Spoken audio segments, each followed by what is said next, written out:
When I first met Lisa, she seemed to embody everything I had ever wanted. She exuded confidence, had an undeniable charm, and carried an infectious energy that drew people to her effortlessly. In a crowded room, she was the person everyone gravitated toward. Back then, I admired her outgoing personality, believing it to be one of her most remarkable traits.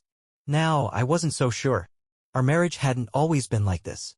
In the beginning, we were a strong team, bound by what I had assumed was mutual love and respect. I dedicated myself to building my business from the ground up, while Lisa brought warmth and liveliness into our home. We balanced each other out, or so I had thought. But as the past year unfolded, things began to change. It started subtly, almost imperceptibly. Lisa became distant. At first, I attributed it to stress.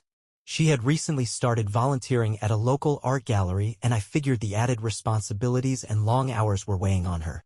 But then came the late nights, the vague excuses, and the half-hearted apologies when she failed to show up for dinner. I remember the first time I confronted her about it. It was a Tuesday evening, and she arrived home much later than she had promised.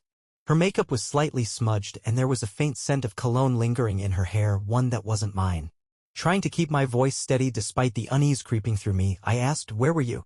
She responded casually, tossing her purse onto the couch. "With Alex," she said. "We grabbed drinks after the gallery meeting. I told you about it, didn't I?" She hadn't.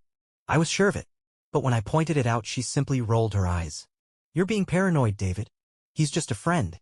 I don't know why you always assume the worst." That phrase became her default response. "He's just a friend." Every time I questioned her, every time her explanations didn't quite align, that was the answer I got. And each time I tried to convince myself that she was right, that I was overthinking things, that my doubts stemmed from my own insecurities rather than anything Lisa was doing. Yet, the signs were difficult to ignore.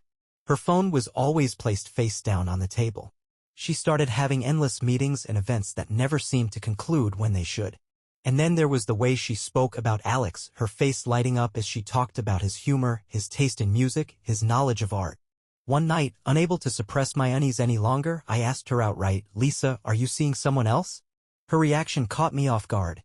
She didn't get angry or defensive. Instead, she laughed. "David, do you even hear yourself?" she said, shaking her head. "Alex is just a friend. Why would you even think that?" I wanted to explain why. I wanted to tell her that it was the way she said his name, the way her lips curled ever so slightly when she spoke about him, the way her eyes softened in a way they hadn't for me in a long time. But I couldn't, not without sounding irrational. So I let it go. What else could I do? I had no proof, just a growing suspicion gnawing at me. Lisa was good at reassuring me, at making me question my own instincts. But the doubts refused to disappear. Instead, they only grew stronger. Her behavior continued to change. She dressed differently, sleek, polished, deliberate. Her laughter, once so warm, now felt distant, as though she were only half present when she was with me. The intimacy between us suffered the most. It wasn't just the physical closeness that faded, it was the small things. The way she stopped reaching for my hand when we walked together. The way she no longer asked about my day or shared anything about hers. Our conversations had become devoid of depth, reduced to logistics and surface-level pleasantries. I began to dread the nights she came home late carrying a scent that wasn't hers. The mornings she rushed out early, barely acknowledging me. The constant buzzing of her phone from unfamiliar numbers. But more than anything, I despised the helplessness I felt. Eventually, I confronted her again, this time more directly. "Lisa, I feel like we're drifting apart. Is there something you're not telling me?" Her expression was unreadable, but her tone held a hint of pity. "David, you're overthinking things. Maybe you should focus on your work instead of analyzing everything I do." That was always her response, focus on my work. And in some ways, she wasn't wrong. My work was the only thing that still made sense, the one aspect of my life where I felt competent. But even that started to crumble under the weight of my doubts and frustrations. As time went on, Alex's name became a constant in our arguments, and eventually, I stopped bringing him up. There was no point. Every time I did, it ended the same way, with her calling me insecure, controlling, or paranoid. I considered hiring a private investigator. The thought lingered in my mind for weeks. But taking that step felt too final, like a door I wouldn't be able to close once it was opened. Instead, I buried my suspicions and tried to focus on the parts of our marriage that still functioned, though they were becoming fewer and fewer. Still, even as I willed myself to ignore the cracks forming in our relationship, I couldn't shake the feeling that Lisa was slipping further away from me. And the worst part? I wasn't sure if I even wanted to hold on anymore. Maybe she had a point. Perhaps I was just being overly suspicious. Or maybe, deep inside, I had already come to terms with the truth. I just wasn't ready to face it yet. The night of the party felt like a pivotal moment even before I stepped through the entrance. There was a strange tension in the air, as if the universe itself was bracing for something inevitable. This wasn't just any gathering. It was an annual event hosted by Richard, one of my business partners. These affairs were grand. A spectacle of wealth and social prestige where everyone seemed eager to outshine one another. Lisa had been particularly excited about this one. She had spent days selecting the perfect outfit, a sleek black dress that accentuated her figure flawlessly. She had gone to the salon, meticulously applied her makeup, and even indulged in a pair of designer heels she had been admiring for weeks. As I watched her prepare, I was reminded of the woman I had fallen for, the one who could effortlessly command attention with her presence alone. But there was something unsettling about her enthusiasm. It wasn't for me, and I was painfully aware of that fact. When we arrived at the venue, Lisa was radiant, her confidence practically lighting up the night. She stepped out of the car with an energy that was contagious, yet all it did was deepen the pit in my stomach. I followed her inside, already wrestling with a growing unease. The party was everything one would expect. Soft melodies playing in the background, crystal glasses filled with expensive champagne, and guests whose laughter was just a little too exaggerated. Lisa immediately immersed herself in the crowd, effortlessly moving from one conversation to the next, her presence as magnetic as ever. I, on the other hand, remained in the background, nursing my drink and exchanging polite acknowledgments with familiar faces. This was her domain more than mine, and over time, I had come to accept that keeping up with her in these settings was a losing game. And then I saw him, Alex. He was leaning against the bar, exuding a self-assurance that demanded attention. There was an unmistakable arrogance in the way he carried himself, as if he thrived on the awareness that eyes were on him. His smile was too casual, his laughter too calculated. But it was his gaze that unsettled me the most, because it was locked onto Lisa. I watched as her expression transformed upon seeing him. Her steps quickened, her excitement evident as she made her way toward him. The way he greeted her, his body leaning in slightly, his hand brushing against her lower back. It was enough to send a chill through me. Their words were lost in the noise of the party, but their body language spoke volumes. Every instinct urged me to step in, to remind both Lisa and Alex of who she had arrived with. But something stopped me. Was it pride? A fear of the reality I was about to confront?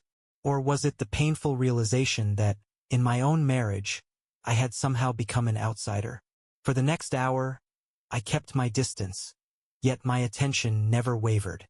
They moved together through the crowd, laughing, whispering, sharing glances that felt far too intimate. Lisa barely acknowledged my presence, as if I were invisible in a scene that no longer belonged to me. It felt surreal, like I was watching someone else's wife, someone else's life. At one point, Richard approached me, his usual lively demeanor tinged with subtle concern. "Your wife seems to be enjoying herself," he commented, nodding toward Lisa and Alex. I forced a smile, though the words tasted bitter as they left my lips. She always does. Enjoying herself. That was what she called it, wasn't it? Just innocent fun, harmless interactions with a friend. But there was nothing harmless about the way she touched his arm, the way his eyes followed her movements, the way she seemed utterly lost in his presence. The moment of no return came later that evening. Standing at the bar, I reached for a stronger drink, something to dull the sharp edges of my frustration. As I waited, fragments of their conversation drifted toward me. "You look absolutely stunning tonight," Alex murmured, his voice deliberate. Lisa's laugh, soft, musical, familiar, cut through the noise. "Stop it. You're going to make David jealous." "Am I?" Alex's tone carried an almost playful challenge. "He doesn't seem to mind. Or maybe he's just used to it by now." My grip tightened around my glass. "Used to it?" The weight of his words landed like a blow, but it was Lisa's response that truly cut deep. She smirked, leaning in slightly. David's harmless. He knows this is just friendly. That word again. A blade that had been dulled by months of denial and yet still managed to slice through me with precision. Around us, whispers stirred. People noticed. People talked. The humiliation was tangible, creeping through the room like an unshakable shadow. And for the first time, I wasn't just an observer at the party, I was an intruder in my own marriage. When Lisa finally glanced in my direction, it was almost an afterthought. Our eyes met across the crowded room, and for a fleeting second, something flickered in hers. Guilt? Concern? Or was it just irritation that I was still watching, still present, still unwilling to look away? By the time we left, the silence in the car was heavy, thick with unspoken words. Lisa, ever composed, acted as though the night had been nothing out of the ordinary. She chatted effortlessly about the guests, the conversations, her voice light, almost careless. It was maddening. Finally, I could no longer hold it in. I observed the way he looked at you, my voice steady but low. Her reaction was immediate, devoid of guilt, and laced with a strange kind of satisfaction. And I liked it, she admitted without hesitation. The bluntness of her words hit me hard, knocking the breath from my lungs. It wasn't just what she said, it was the sheer indifference behind it. She didn't try to deny it, didn't make an effort to soften the blow. This was the final break in a foundation that had been cracking for months. I studied her face, searching for any flicker of regret, any trace of the woman I had once loved. But all I saw was defiance, a silent challenge daring me to react. After a long pause, I exhaled and spoke, my tone as cold as the emptiness settling inside me. Nothing, I finally said. I'll let him have you. I only fight for things that are worth it. She didn't respond. The silence between us was thick, heavier than any argument we could have had. By the time we pulled into the driveway, my decision was already made. This wasn't a misunderstanding, not a rough patch we could mend with a conversation or a temporary separation. This was the breaking point. And deep down, I was certain Lisa knew it too. The morning after the party, I woke up with a clarity I hadn't felt in years. It wasn't peace, not yet. But for the first time in a long time, I knew exactly what needed to be done. No anger, no shouting, no impulsive acts of revenge, just a calm, calculated certainty. Lisa was still asleep when I got out of bed. I paused at the doorway, watching her for a moment.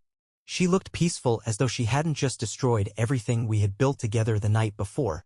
It was a cruel irony how someone could sleep so soundly while leaving another person in turmoil. I searched for any lingering emotion, anger, sadness, even love, but there was nothing left. She had drained me completely. Moving quietly, I went downstairs to my office and powered on my laptop. Over the next several hours, I carefully dismantled every financial connection we shared.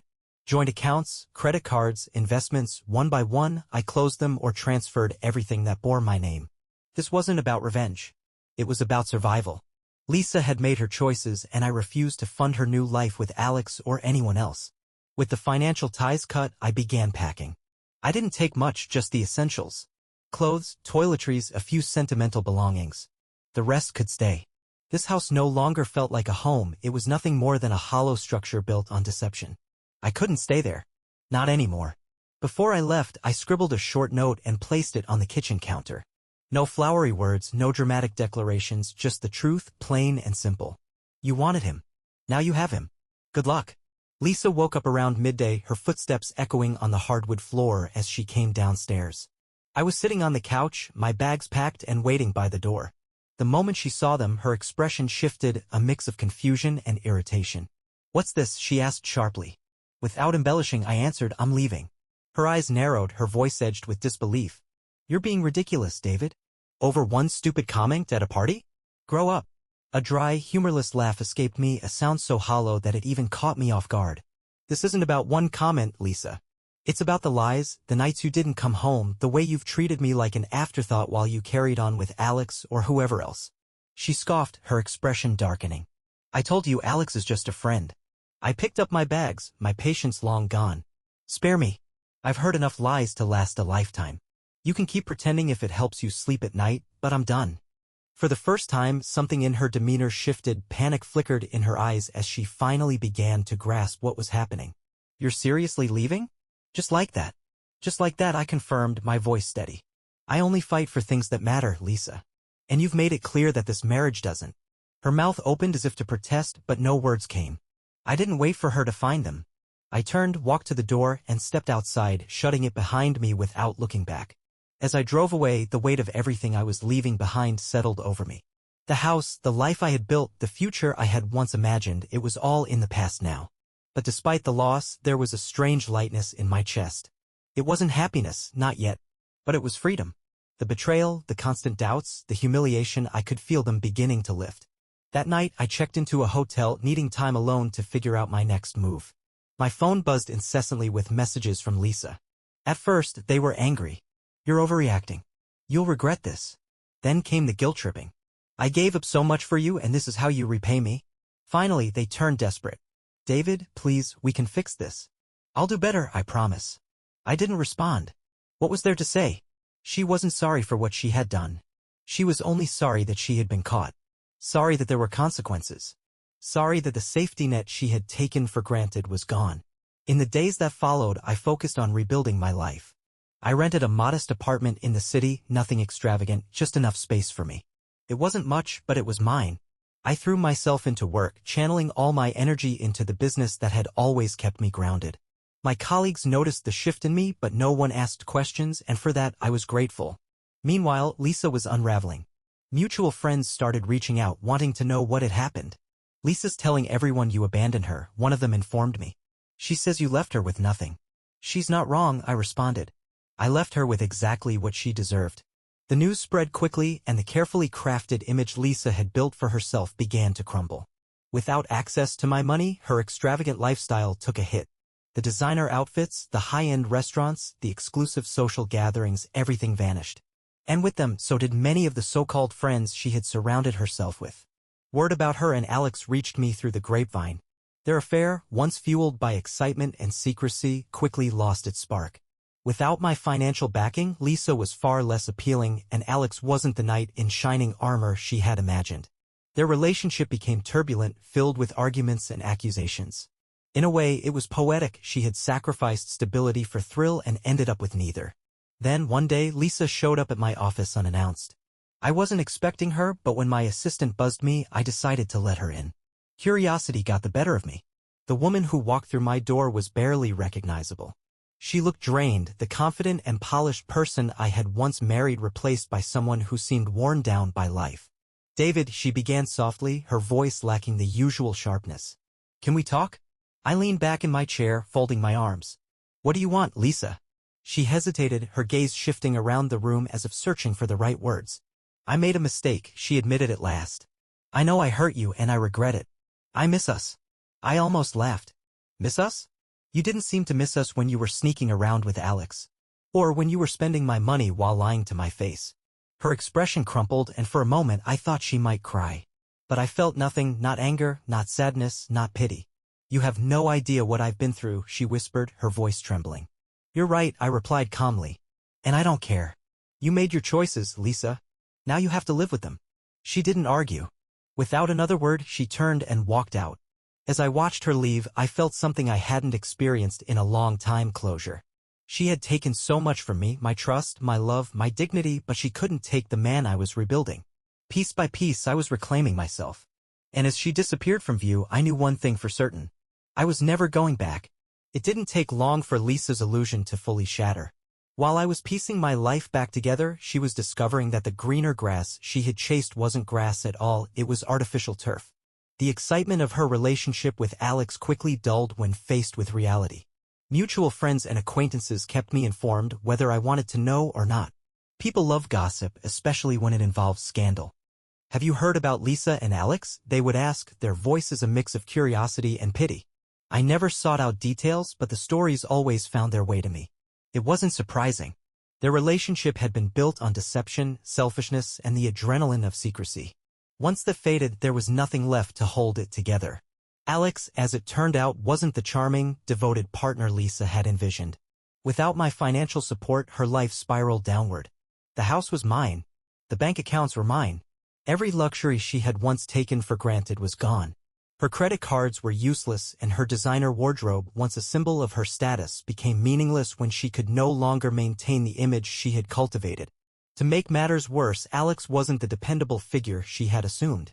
He had been drawn to Lisa because of the wealth I had provided, mistaking her spending habits for a reflection of her worth. When that wealth vanished, so did his patience. He had no interest in supporting her, not financially, not emotionally, not in any meaningful way. I first heard about their major fight from a friend who happened to be at the same bar that night. It was a disaster, he told me, shaking his head. He was shouting about how she's nothing without your money. She stormed out. For a brief moment, I almost felt sorry for her. Almost, but I didn't. Not long after, Lisa's messages started coming in sporadically. When she reached out, it was never to take responsibility for her actions. Instead, she only spoke of her struggles. One message read, "David, you don't understand how much I'm struggling.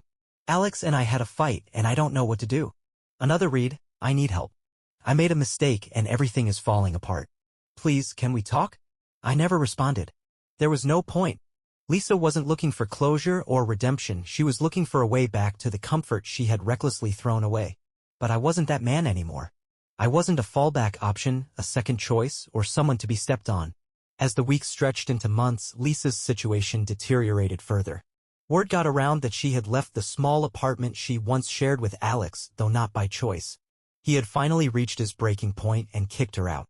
Their arguments had escalated to the point where Alex accused her of dragging him into financial turmoil, while Lisa countered that he had merely used her for his own benefit.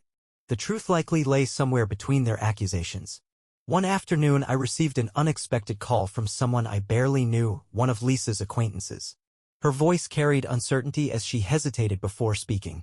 "David, I don't know if you care, but Lisa isn't doing well. She's crashing on someone's couch, barely making ends meet. Maybe you should talk to her." I responded without hesitation, my tone flat. "Why? She made her choices, she has to deal with them." The woman didn't push the conversation further, and I silently appreciated that. I had no interest in stepping in to fix Lisa's problems. She had made her priorities clear when it mattered, and I wasn't on that list. Now, she was beginning to understand that the life she had chased came with consequences she hadn't anticipated. What I found almost darkly amusing was the way Alex's behavior mirrored Lisa's.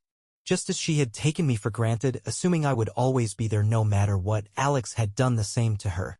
He had tried to build a life off the remnants of her past, offering little in return. When that proved unsustainable, he turned on her, exposing his true nature, selfish, shallow, and quick to blame others. Lisa, despite all her shortcomings, wasn't ignorant. She must have noticed the similarities. I often wondered if, while Alex criticized her for not living up to his expectations, she ever reflected on how she had once treated me. Did she recognize the irony of it all, how she had abandoned a steady and loving relationship for someone who cared more about appearances than anything real? Then, one night, Lisa sent a message that was unlike the others. It wasn't a plea or an excuse, but something more reflective, almost as if she had accidentally sent me a journal entry meant for herself. "David, I know you don't want to hear from me, but I can't stop thinking about what I did to us. Alex was never the person I believed he was, and now I see how blind I had been. I gave up something good, something real, for absolutely nothing. I don't expect your forgiveness, but I needed to say that I am sorry. Truly." I read the message once, then again. Maybe 3 times. There was no anger in her words, no attempt to shift the blame, just an acknowledgement of the weight of her choices. But I didn't reply. Not because I was still angry by then, the anger had long faded. I had moved beyond the bitterness, beyond the resentment. I didn't reply simply because it wouldn't change anything. Lisa's apology, no matter how genuine, couldn't rewrite the past. It couldn't undo the damage or erase the betrayal. And it certainly couldn't make me want her back in my life. Her affair hadn't just failed, it had revealed deeper truths about both of us. Lisa had been chasing a fantasy, an illusion of excitement and freedom that had crumbled under the weight of reality. And I had been holding on to someone incapable of valuing what we had. The affair itself hadn't caused the downfall of our relationship, it was merely a symptom of a deeper fracture, one that we had ignored for far too long. As painful as the realization was, I was grateful for the clarity it brought. For the first time, I could see the road ahead, and it was one I had to walk alone. Starting over was daunting, but it was necessary. Walking away from Lisa and everything connected to her felt like stepping off a cliff, uncertain of where I would land. Yet, in that uncertainty, I discovered an unexpected sense of liberation. For the first time in years, my life was mine to shape, free from her lies and my own lingering doubts. The first few weeks were the hardest. The silence in my new apartment was deafening, a constant reminder of what I had left behind. The little routines, Sunday morning coffee, late-night movies on the couch, had vanished, replaced by an unfamiliar emptiness. But over time, I realized that emptiness wasn't a void, it was an open space, a blank canvas waiting to be filled. I poured myself into work, not as an escape but as a way to reclaim control. My company had always been my anchor, the one stable thing in my life. Now it became the foundation for rebuilding myself. I stayed late at the office, not out of necessity, but because I wanted to create something that was entirely mine, untouched by Lisa's shadow. But life wasn't just about work. I started rediscovering parts of myself I had neglected. I returned to the gym, rekindling the physical strength I had ignored in the final stretch of my marriage. Each session felt like a small victory, a tangible reminder that I could push through the pain and emerge stronger. I decided to reconnect with old friends, people I had lost touch with over the years. At first, I hesitated. What would I say? How could I even begin to explain everything that had happened? But as I reached out and started sharing, I realized I wasn't alone. Many of them had been through their own struggles, heartbreaks, setbacks, and moments of resilience. Their support became something I hadn't realized I needed, a steady presence that helped me move forward. One of those friends, Tom, encouraged me to join a hiking group he was part of. At first, I was reluctant. Hiking had never really been my thing, I wasn't exactly the outdoorsy type. But I decided to give it a shot. On my very first hike, as I reached the top of a rugged trail and gazed out over miles of untouched wilderness, I felt something I hadn't experienced in a long time, peace. There was something humbling about the towering mountains, their silent strength, their unshaken presence. They reminded me that life continues, no matter how broken you might feel in the moment.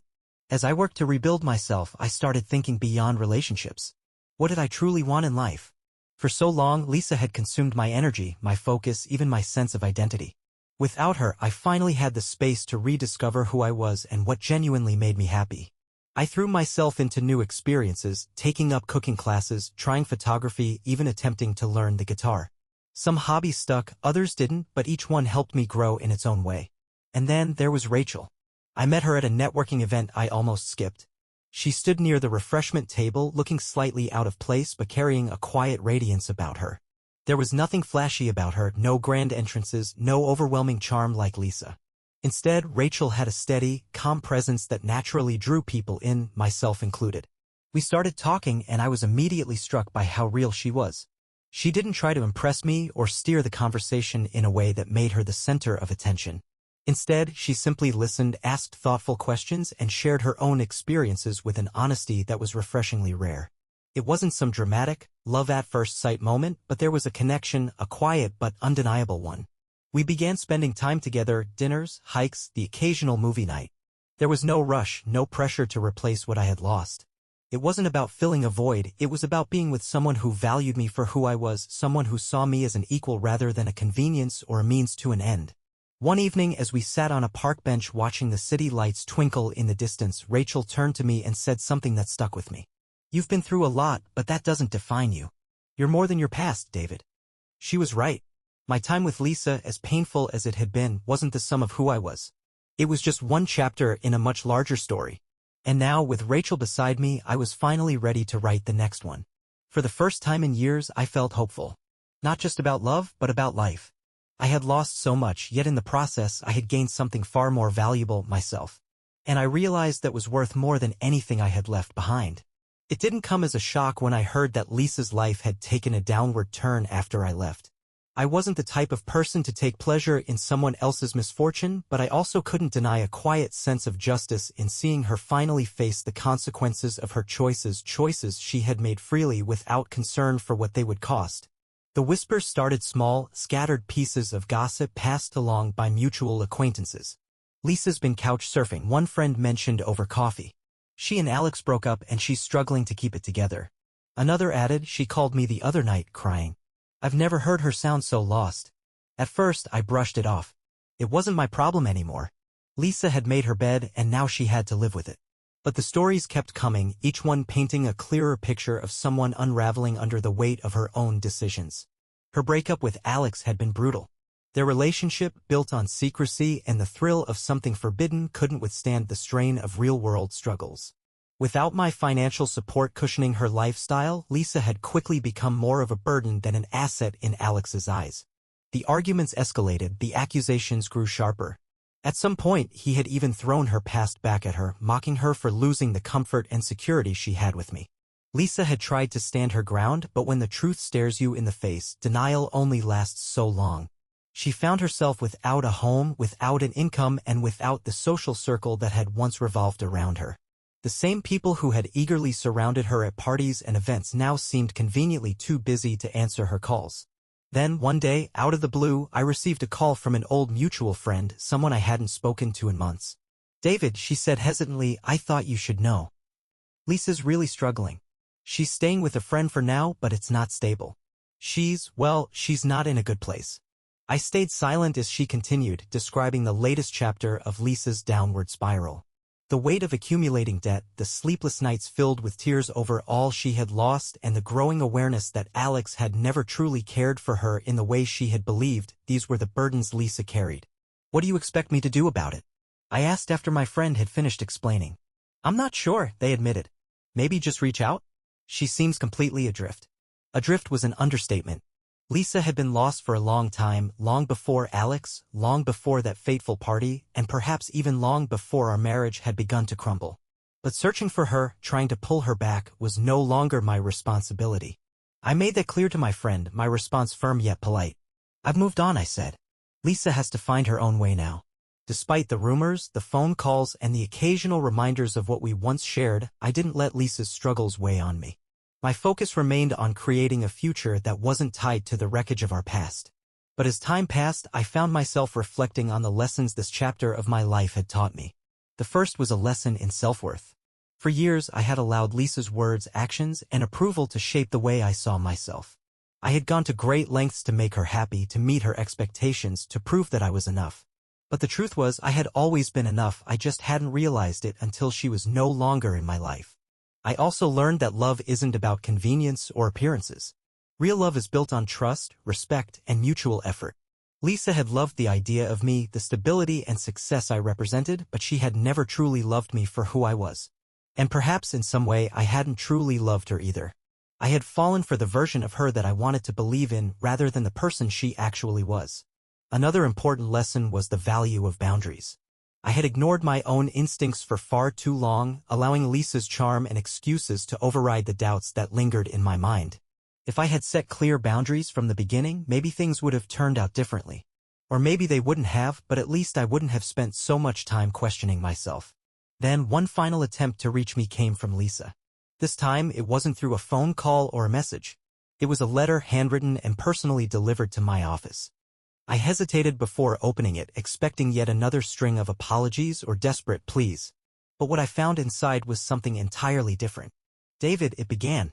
"I don't know if you'll ever read this, but I need to say these things, even if they never reach you. I've made so many mistakes and I've lost so much. But the greatest mistake of all was losing you. Not because of what you provided, but because of who you are. I didn't see it then, but you deserved far better than the person I was. I'm sorry for the lies, the betrayal, for taking you for granted. I don't expect your forgiveness, and I know I don't deserve it. I only hope that you find happiness because, even when I didn't appreciate it, you gave me so much of it.